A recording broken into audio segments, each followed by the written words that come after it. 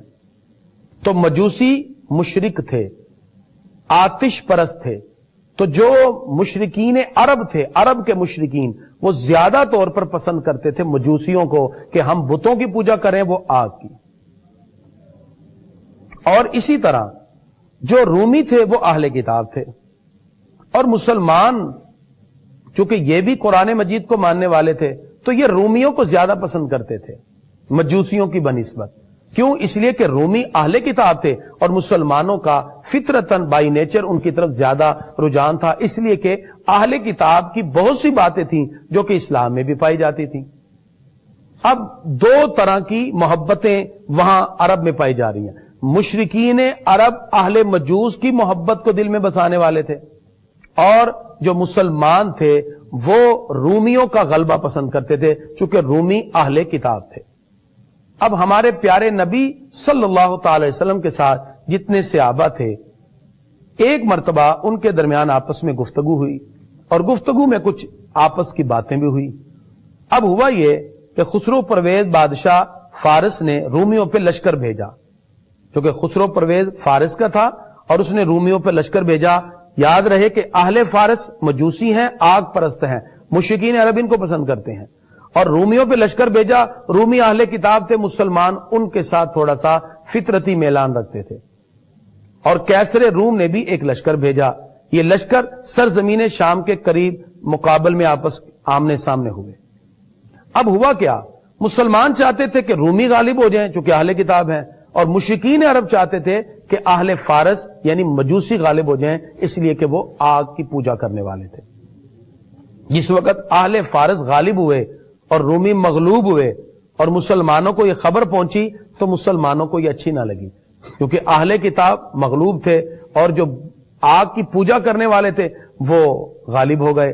اس بات پر جو مشرکین عرب تھے وہ خوش ہو گئے، اور مشرکین عرب نے کہا کہ اچھا ہوا کہ اہل کتاب اور نصارہ تم سب کے سب مغلوب ہوئے اور مسلمانوں سے کہنے لگے کہ تم مغلوب ہو، اور کفار مکہ نے خوشیاں اور جشن منائے، اس لیے کہ وہ کہنے لگے ہم بھی بت پرست ہیں، یہ بھی آگ پرست ہیں، لہذا یہ غالب ہوئے، اسی طرح ہم بھی تم پر ہی غالب رہیں گے۔ اس طرح کے جملوں کا آپس میں تبادلہ ہونے لگا۔ جس وقت یہ بات ہوئی تو پھر کچھ صحابہ کرام وہاں موجود تھے، تو وہ کہنے لگے کہ آج اگر تم یہ بات کہتے ہو کہ اہل فارس غالب ہوئے ہیں تو ایک وقت آئے گا کہ رومی بھی غالب ہوں گے، یعنی اہل کتاب بھی تم پر غالب ہوں گے۔ انہوں نے کہا ایسے نہیں ہو سکتا۔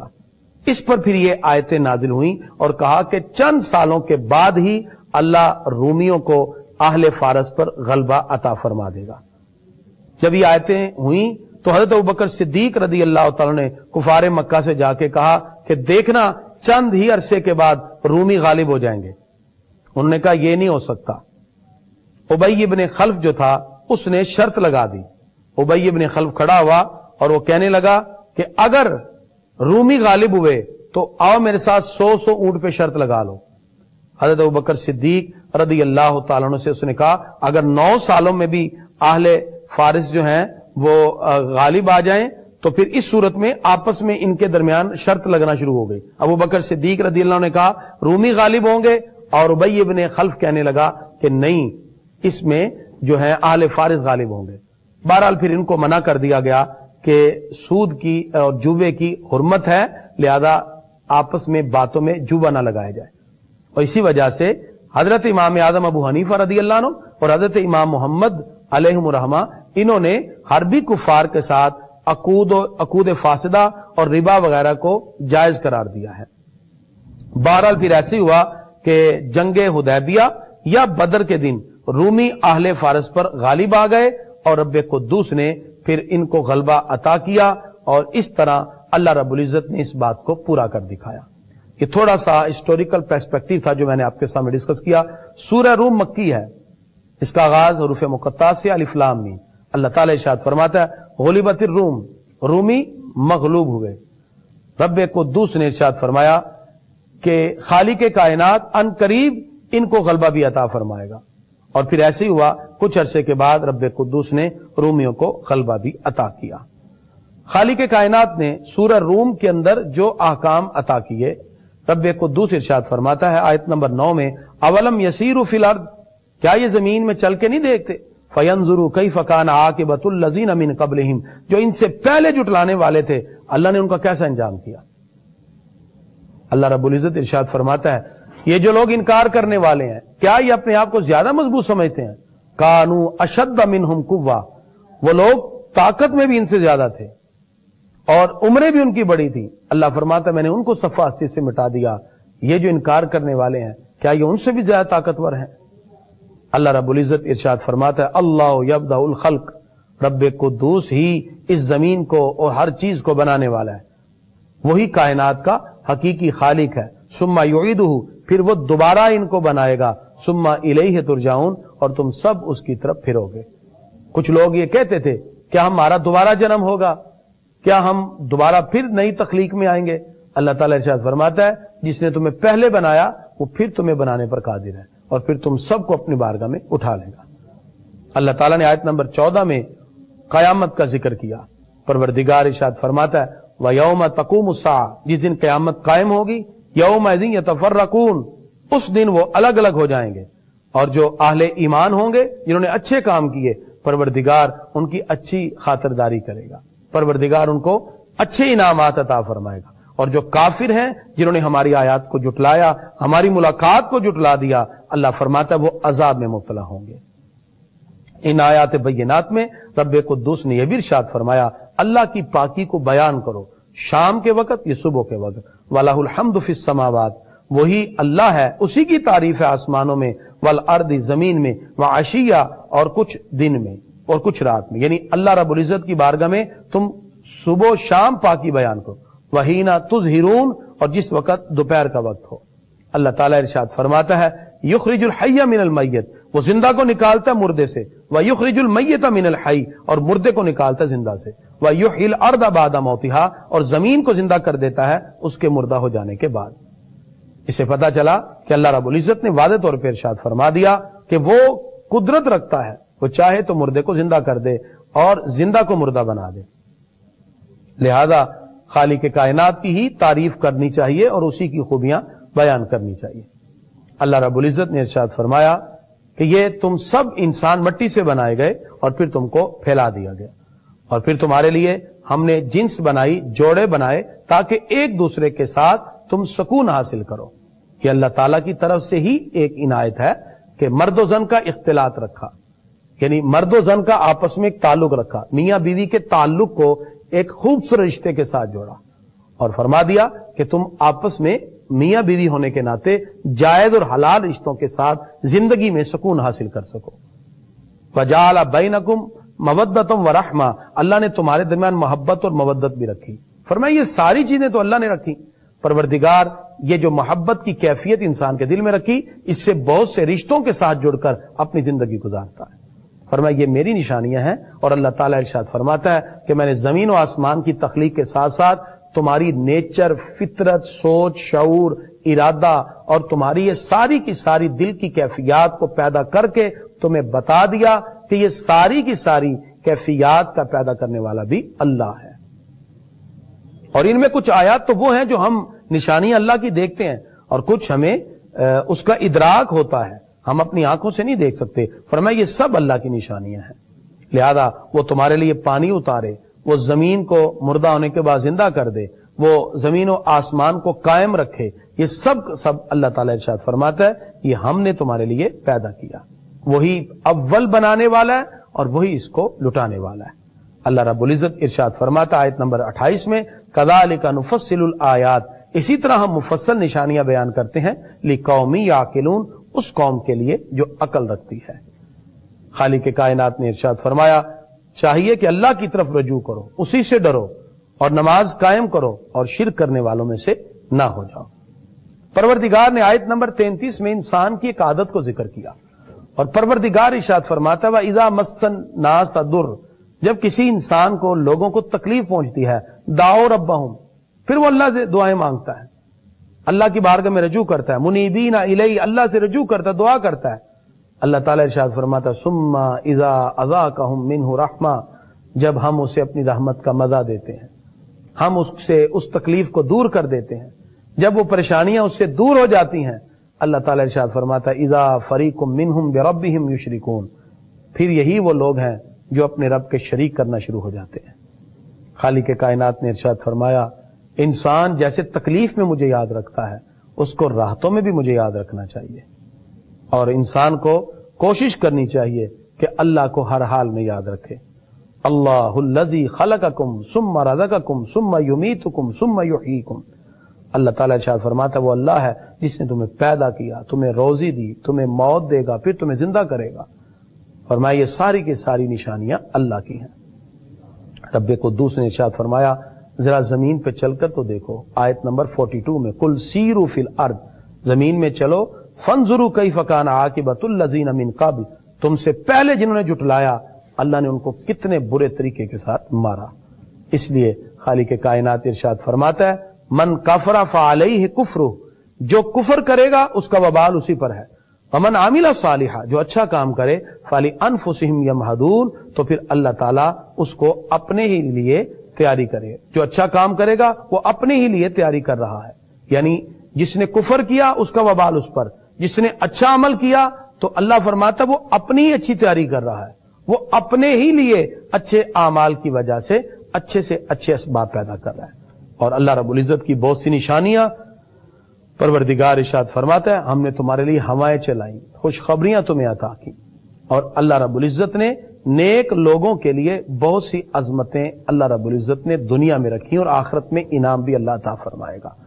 پروردگار ارشاد فرماتا ہے ہم ہوائیں بھیجتے ہیں، بادلوں کو چلاتے ہیں، تم دیکھتے ہو کہ کس طرح ایک طرف سے بادل اٹھ کے دوسری طرف جا رہا ہے۔ فرمایا یہ بھی رب قدوس کی بہت سی نشانیاں ہیں۔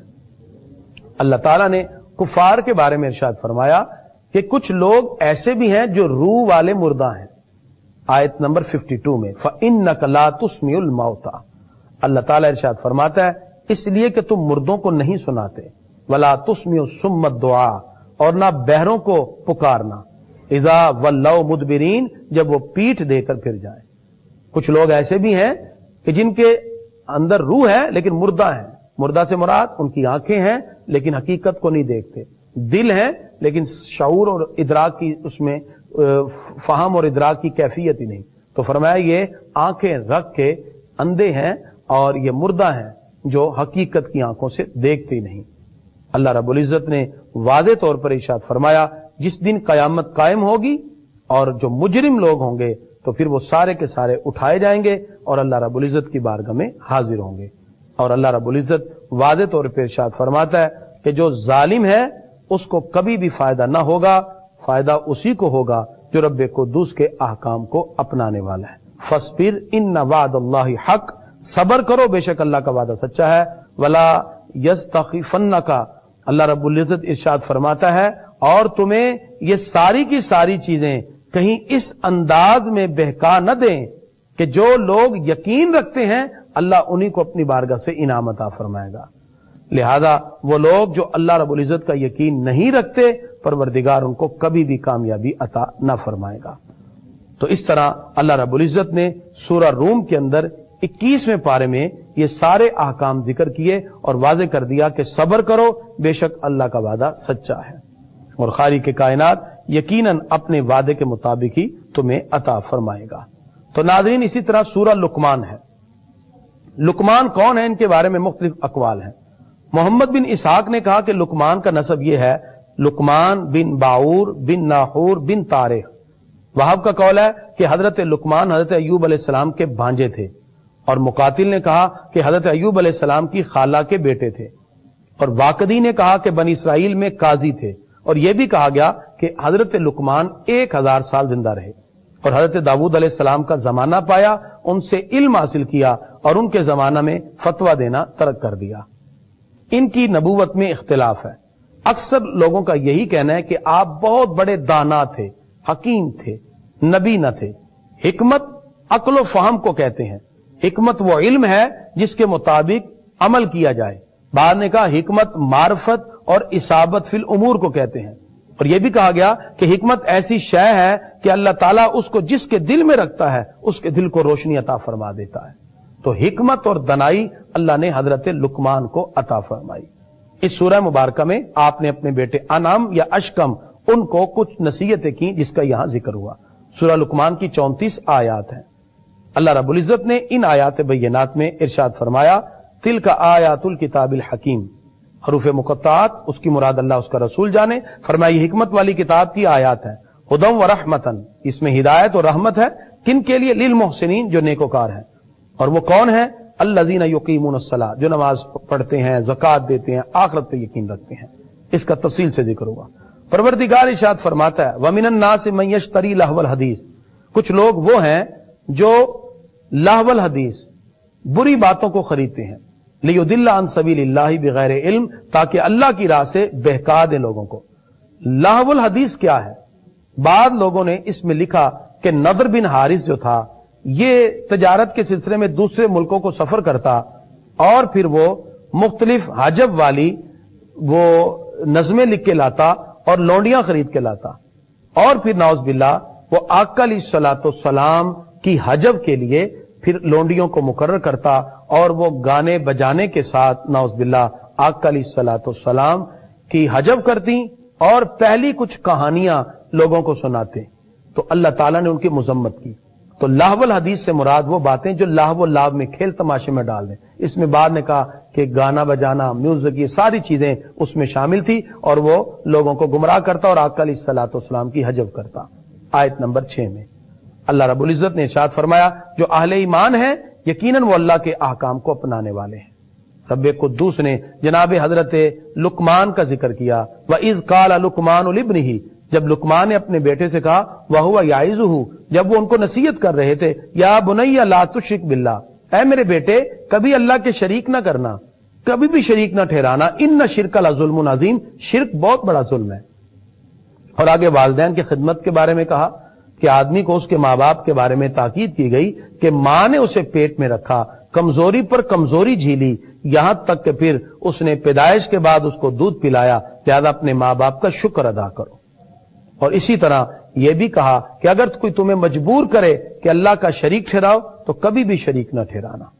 آپ نے حضرت لقمان نے اپنے بیٹے کی نصیحت کرتے ہوئے فرمایا یا بنیا انہا ان تک مثقال حبۃ من خردلۃ، اے میرے بیٹے اگر کوئی برائی رائی کے دانے برابر بھی ہو، ان تک مثقال حبۃ من خردل، رائی کے دانے کے برابر بھی برائی تیرے دل میں ہو، فتکن فی صخرۃ، اور وہ پتھر کی چٹان میں ہو، او فی السماوات او فی الارض، یا زمین و آسمان میں ہو، یاتی بہ اللہ، اللہ اسے لے آئے گا۔ یعنی برائی چھوٹی بھی ہو تو اللہ تعالیٰ اسے جانتا ہے، ان اللہ لطیف خبیر، بے شک اللہ باریک سے باریک بات بھی جاننے والا ہے۔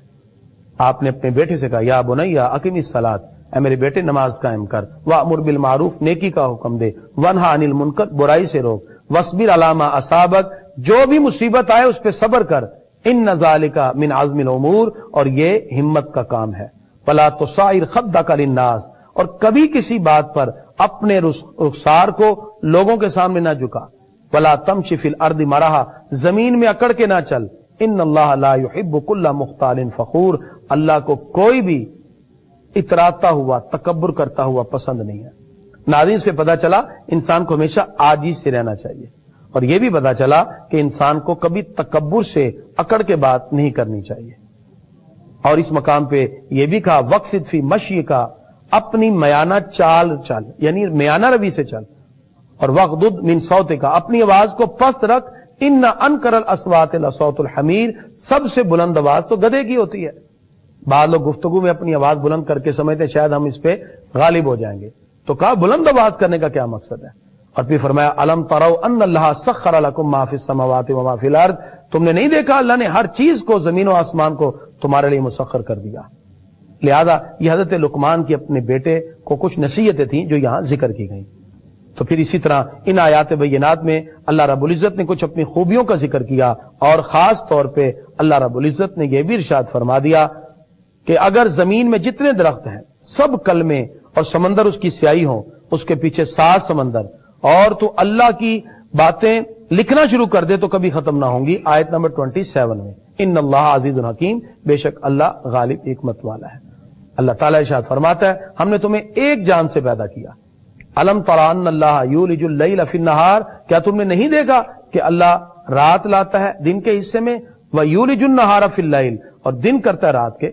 سردیوں میں راتیں لمبی ہو جاتی ہیں دن چھوٹے، گرمیوں میں دن بڑے ہو جاتے ہیں رات چھوٹے۔ فرمائے کہ اللہ رب العزت کی قدرت ہے، وہ جب چاہے رات کو لمبا کر دے اور جب چاہے رات کو چھوٹا کر دے۔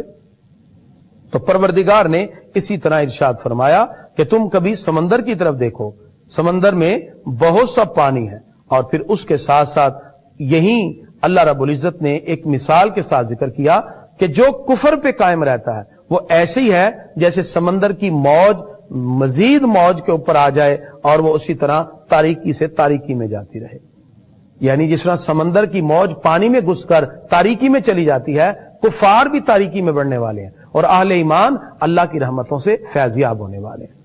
اللہ رب العزت نے ارشاد فرمایا ان وعد اللہ حق، بے شک اللہ کا وعدہ سچا ہے، فلا تغرنکم الحیات الدنیا، تمہیں دنیا کی زندگی کبھی دھوکہ نہ دے، ولا یغرنکم باللہ الغرور، بے شک اللہ رب العزت ارشاد فرماتا ہے اور ہرگز تمہیں اللہ کے علم پر دھوکہ نہ دے، یہ شیطان بڑا فریبی ہے۔ لا یغرنکم باللہ الغرور ان اللہ عندہ علم الساعہ، بے شک اللہ کے پاس ہے حقیقتاً قیامت کا علم، وینزل الغیث، وہ بارش کو اتارتا ہے، ویعلم ما فی الارحام، جو کچھ ماں کے پیٹوں میں ہے وہ جانتا ہے، وما تدری نفس ماذا تکسب غدا، کوئی جان نہیں جانتی کہ کل کیا کرے گی، وما تدری نفس بأی ارض تموت، اور کوئی جان نہیں جانتی کہ کس زمین میں مرے گی۔ اللہ رب العزت نے جو 5 چیزوں کا یہاں علم ذکر کیا، قیامت کا، بارش کے برسنے کا، اور رحم مادر میں کیا ہے، اور کل کیا ہوگا، اور کس نے کہاں مرنا ہے، یہ جو چیزوں کا اللہ رب العزت نے ذکر کیا، تو اللہ تعالیٰ ارشاد فرماتا ہے ان اللہ علیم خبیر، بے شک اللہ جاننے والا اور بتانے والا ہے، اللہ خبر دینے والا ہے۔ تو لہذا جیسے کس نے کہاں مرنا ہے، نبی کریم صلی اللہ تعالی علیہ وسلم آپ نے جیسے اپنے منہ بولے بیٹے حضرت زید بن حارثہ کے بارے میں بھی اطلاع دی، اور آقائے دو جہاں صلی اللہ تعالی علیہ وسلم نے حضرت مولا علی کے بارے میں کہا تھا کہ کل جھنڈا اس کے ہاتھ میں دوں گا، یفتح اللہ علی یدیہ، اللہ جس کے ہاتھ پہ فتح یابی عطا فرمائے گا۔ تو نبی کریم صلی اللہ علیہ وسلم کا یہ ارشاد فرمانا کہ کل جھنڈا اس کو دوں گا کہ جس کے ہاتھ پہ خیبر فتح ہوگا، صحیح بخاری جلد 2، پتا چلا کہ کل کیا ہوگا، اللہ نے یہ علم بھی اپنے محبوب کو عطا کیا۔ رحم مادر میں کیا ہے، خالق کائنات نے یہ علم بھی عطا کیا اپنے پیارے لوگوں کو۔ حضرت ابوبکر صدیق رضی اللہ عنہ نے اپنی بیٹی حضرت عائشہ صدیقہ سے کہا کہ تم 3 بہنیں وراثت آپس میں تقسیم کر لینا میرے وصال کے بعد۔ تو عرض کیا کہ ہم تو 2 بہنیں ہیں، فرمایا بنت خارجہ حاملہ ہے، میرے وصال کے بعد ایک بیٹی پیدا ہوگی جو تمہاری بہن ہوگی، اور یہ وراثت اپنے تینوں میں تقسیم کر لینا۔ تو پتہ چلا یہ موطا امام مالک کی روایت ہے کہ اللہ نے یہ علم اپنے پیاروں کو بھی عطا کیا۔ اور اسی طرح نزول بارش کا جو علم ہے، صحیح بخاری ہے، صحابی نے عرض کی یا رسول اللہ صلی اللہ علیہ وسلم بارش نہیں ہو رہی، ہم گھاس خشک ہے، بھوک سے مر گئے، تو سرکار نے ہاتھ اٹھائے اور ساتھ ہی بارش شروع ہو گئی، اور پھر اگلے جمعے تک بارش ہوتی رہی، آقا علیہ السلام نے ہاتھ اٹھائے تو بارش بند ہوئی۔ اسی طرح آقا علیہ السلام نے قیامت کے بارے میں کچھ علوم ہمیں عطا کیے، جیسے قیامت جمعے کو ہوگی، قیامت کا وقت ظہر عصر اور مغرب کے درمیان ہوگا، اور قیامت کا صرف سال نہیں بتایا گیا، احوال بھی بتا دیے کہ قیامت میں کیا ہوگا، اعمال نامے کیسے تولے جائیں گے۔